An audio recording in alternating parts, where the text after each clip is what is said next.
Good morning children. आज मैं आपके पाठ आपके पुस्तक 9 किस्लें से एक टांग के सहारे छू लिया एवरेस्ट पार्ट 8 पढ़ाऊंगी। इसमें जो है कहानी अरुणिमा सिन्हा की है। बरेली स्टेशन से थोड़ा ही दूर उन बदमाशों ने मुझे चलती ट्रेन से फेंक दिया था। मुझे ट्रेन से फेंके जाने पर पुलिस, आरपीएफ, रेलवे वाले सब अपनी तरह की बातें कर रहे थे, मुझे ही गलत ठहरा रहे थे, जबकि इस हादसे से तो मैं अपना एक पैर गंवा चुकी थी। मेरी आंखों के सामने अंधेरा था। उस समय सभी मुझे बेचारगी भरी नज़रों से देख रहे थे। अब इसका क्या होगा, मैं भी सोचती थी अब मेरा क्या होगा। मैं राज्य स्तर की वॉलीबॉल खिलाड़ी थी। अब राज्य खेल विभाग ने भी मेरे खिलाड़ी होने पर सवालिया निशान लगा दिया था। ऐसे में मुझे कुछ ऐसा करना था कि लोग मुझे सुने, मुझे जाने। मैंने अखिल भारतीय आयुर्विज्ञान संस्थान एम्स में 4 महीने चले अपने इलाज के दौरान ही सोच लिया था कि मुझे सबसे खतरनाक और कठिन खेल का चयन करना है। मेरा यह कटा हुआ पैर ही मेरी ताकत बनेगा।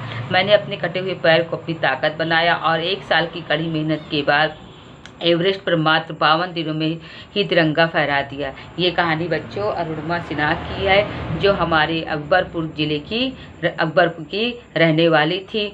और ये जो है पहले वॉलीबॉल खिलाड़ी थी, लेकिन इनके साथ एक ऐसा हादसा हुआ जिसमें इन्हें कुछ बदमाशों ने चलती हुई ट्रेन से फेंक दिया। और इस हादसे में इनका पैर इन्होंने अपना एक पैर खो चुकी थी और इनका इलाज 4 महीने एम्स हॉस्पिटल में चला।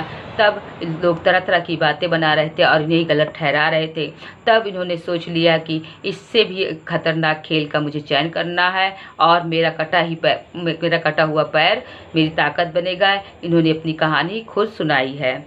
राट लगे पैर से 29,029 फुट ऊंचे दुर्गम पहाड़ पर चढ़ना आसान तो नहीं हो सकता था, पर मैं मानती हूँ कि इस हादसे में जिंदगी का अंत नहीं हुआ। उनके पैर में राड लगे हुए थे और उससे 29,029 फुट दुर्गम पहाड़ पर खतरनाक पहाड़ पर चढ़ना आसान नहीं था। लेकिन ये जानती थी कि इस हादसे में से मेरी ज़िंदगी का अंत नहीं हुआ। इसका मतलब यह है कि मैं कुछ विशेष करने के लिए इस दुनिया में आई थी। इसका मतलब उन्होंने ये सोचा कि वह कुछ विशेष करने के लिए इस दुनिया में आई थी। इलाज के दौरान तत्कालीन खेल मंत्री अजय मकान और क्रिकेटर युवराज ने मेरी काफ़ी मदद की। उस समय जब इनके इलाज चल रहा था, तो उस समय जो खेल मंत्री थे अजय माकन और क्रिकेटर जो हमारे हैं युवराज, इनको इनकी काफ़ी मदद की। कैंसर से युवराज की जंग भी मिसाल थी मेरे सामने। उन्होंने कहा कि उस समय दौरान युवराज सिंह को कैंसर हुआ था, वो भी एक मिसाल मेरे लिए बहुत अच्छी थी। जब इतनी बड़ी बीमारी से लड़कर युवराज फिर से क्रिकेट के मैदान में उतर सकते, तो मैं कृत्रिम पैर के सहारे एवरेस्ट पर क्यों नहीं चढ़ सकती। जब इतनी बड़ी कैंसर जैसी बीमारी से लड़कर उस इलाज से ठीक होकर क्रिकेटर युवराज फिर क्रिकेट के मैदान में उतर सकते हैं, तो मैं अपने कृत्रिम पैर बनावटी पैर के सहारे माउंट एवरेस्ट पर क्यों नहीं चढ़ सकती। एवरेस्ट पर चढ़ना निसंदेह तकलीफों से भरा था। इसमें कोई संदेह नहीं है कि एवरेस्ट पर चढ़ना नामुमकिन था और तकलीफ भरा था। कई बार तो मेरा विश्वास भी डिगा। इससे कई बार उनका विश्वास भी डिगा हिला कि मतलब मैं इस पर नहीं खड़ी उतर पाऊंगी। मैंने तकलीफ की जुबान पर आने दिया, लेकिन मैंने अपनी तकलीफ को अपनी जुबान पर आने नहीं दिया। हर किसी के पैर बीच बीच में सांस छोड़ दे रहे थे। मेरे पास तो एक पैर था ही नहीं। तकलीफ तो शायद 2 पैरों वालों को तब भी होती, लेकिन कृत्रिम पैर से चढ़ने उतरने में काफ़ी ज़्यादा तकलीफ हो रही थी। जिनके पास 2 पैर थे उनको भी तकलीफ हो रही थी, लेकिन मेरे पास तो एक ही पैर था और दूसरा पैर कृत्रिम था, उससे ज़्यादा तकलीफ हो रही थी। एक ऐसा समय भी आया जब मेरा पैर उठाना मुश्किल हो गया। और अरुणिमा सिन्हा कहती हैं कि एक ऐसा समय आया जब वो एवरेस्ट पर चढ़ रही थी तो उनको अपना पैर उठाना भी मुश्किल हो गया। मैं आगे की ओर झुक नहीं पा रही थी। हिमालय की साउथ पोल और ब्लू आइज जैसी जगहों पर दर्द न हो रहा था कि आंखों से आंसू छलक आए। वो आगे की तरफ झुक नहीं पा रहे थे। हिमालय की साउथ पोल और ब्लू आइज जैसी जगह पर उनको इतना दर्द हुआ कि उनकी आंख से आंसू निकल आए। कृत्रिम पैर ने कई बार परेशान, जो उनका बनावटी पैर था, कई बार उनको परेशान किया। 2 बार तो उसने मेरा साथ ही छोड़ दिया। 2 बार तो उस कृत्रिम पैर उनके पैर से निकल गया। असल में वह घुटने के पास से फिसल गया था, क्योंकि वो घुटने के पास से फिसल गया था। उसे वहाँ ठीक भी नहीं किया जा सकता। उन्होंने कहा कि उसे वहाँ ठीक भी नहीं किया जा सकता था, क्योंकि बर्फ़ के बड़े बड़े टुकड़े कभी भी ऊपर से गिर सकते थे, क्योंकि जहाँ पे वो थी वहाँ पे बर्फ़ के टुकड़े जो है कभी भी जो है गिर सकते थे। ऐसे में पैर को काफ़ी दूर घसीटना पड़ा। ऐसे में उनको अपने पैर को काफ़ी दूर तक घसीटना पड़ा। इसके लिए शेरपा की मदद लेनी पड़ी। इसके लिए उनको शेरपा की मदद लेनी पड़ी। फिर सुरक्षित जगह पर पहुंचकर नकली पैर में लगे सिलिकॉन जेल की लेयर ठीक करके उसे फिर से लगाया गया। फिर मैं जब सुरक्षित जगह पहुंच गई, अरुणा सिन्हा कहती हैं, तब उनको जो है नकली पैर में लगी सिलिकॉन जेल की लेयर को ठीक करके उनके कृत्रिम पैर को फिर से लगाया गया। कई बार घुटने के पास जहाँ कृत्रिम पैर लगाया गया था खून भी आया। जहाँ घुटने के पास जहाँ पर कृत्रिम पैर लगाया गया था वहाँ से खून भी आया। बहुत उनको दर्द हो रहा था, असहनीय होने की हद तक ज़्यादा, और जो सहने योग्य नहीं था उससे ज़्यादा उनको दर्द हो रहा था। पर मेरे मिशन पर यह दर्द कोई विपरीत असर नहीं डाल सकता है। उन्होंने कहा कि मेरे इस मिशन को जो मैंने ठान लिया था उस पर कोई मैं उसको कोई हिलाने से उसको कोई जो है अलग नहीं कर सकता, उसको अभी कोई उल्टा असर नहीं डाल सकता। दर्द तो उस पैर में हो रहा था जिसमें राड लगी थी, फिर भी मेरा हौसला कम नहीं हुआ।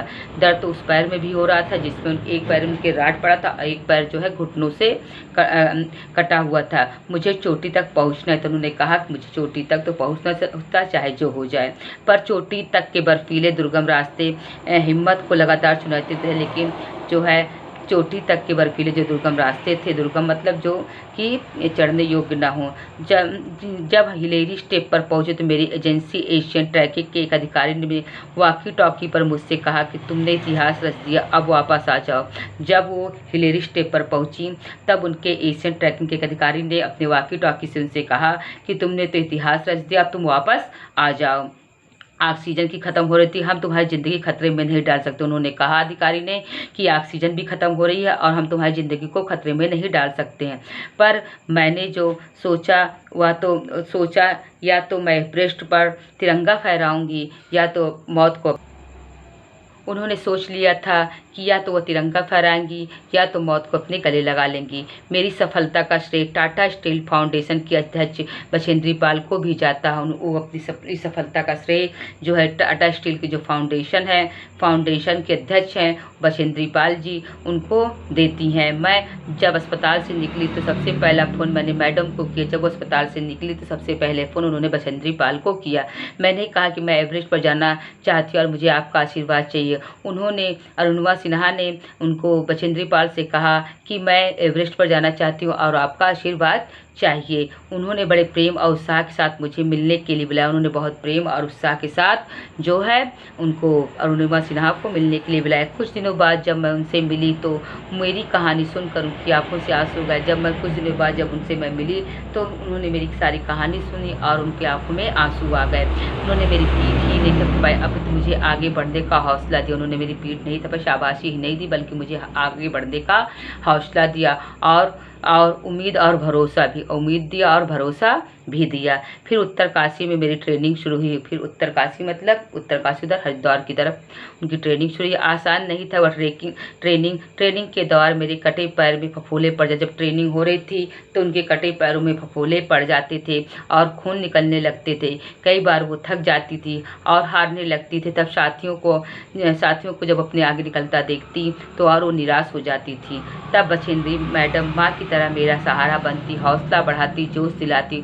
तब उस समय जो बछेंद्री पाल थी उनकी जो है माँ की तरह जो है उनका सहारा बनती थी, उनको हौसला देती और उनको जोश दिलाती थी।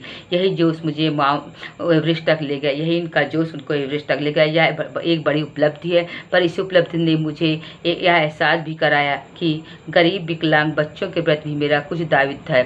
इसी उपलब्धि ने उनको यह एहसास दिलाया कि जो गरीब हैं, विकलांग हैं, पैरों से लाचार हैं, हाथ पैर से, उनके लिए भी इनका कुछ दायित्व है, उनकी कुछ जो है वो है दायित्व है। अब मैं उन बच्चों के लिए एक खेल अकादमी खोलना चाहती हूँ। वो कह रही थी कि मैं अब जो है उन बच्चों के लिए एक खेल अकादमी खोलना चाहते थे। दुर्घटना के दौरान जो मुझे पैसे मिले थे उनसे मैंने ज़मीन खरीद ली। उन्होंने कहा दुर्घटना के दौरान जो दुर्घटना उनकी हुई थी तो उनको पैसे मिले थे, उससे उन्होंने ज़मीन को खरीद ली। अब इस ज़मीन पर सपनों को साकार करना चाहती हैं और इसी ज़मीन पर वो अपने सपने को साकार करना चाहती हैं। गरीब बच्चों और विकलांग बच्चों के लिए एक खेल अकादमी बनाना चाहती है। जानती हूँ यह काम मुश्किल है, एक चुनौती है अकादमी बनाना। उन्होंने कहा यह काम बहुत मुश्किल है, चुनौती भरा हुआ अकादमी, पर चुनौती किसके काम मैं आसानी से पूरे करती हूँ। उन्होंने कहा कि मैं चुनौती के काम आसानी से पूरे करती हूँ, चुनौतियों को स्वीकारना मेरा जुनून। उन्होंने कहा कि चुनौतियों को स्वीकार करना ये हमारा जुनून है और यही जुनून मेरी ताकत है। और उन्होंने कहा यही जुनून मेरा ताकत है, सफल तो मुझे होना ही है। उन्होंने कहा सफल तो मुझे होना ही है। और अरुणिमा सिन्हा ने ये अपनी कहानी जो बच्चों अपनी आत्मकथा इस जो है कहानी के माध्यम से हम लोगों को बताई। उनसे हमें यह प्रेरणा मिलती है कि हमें भी कभी हिम्मत नहीं हारना चाहिए। धन्यवाद।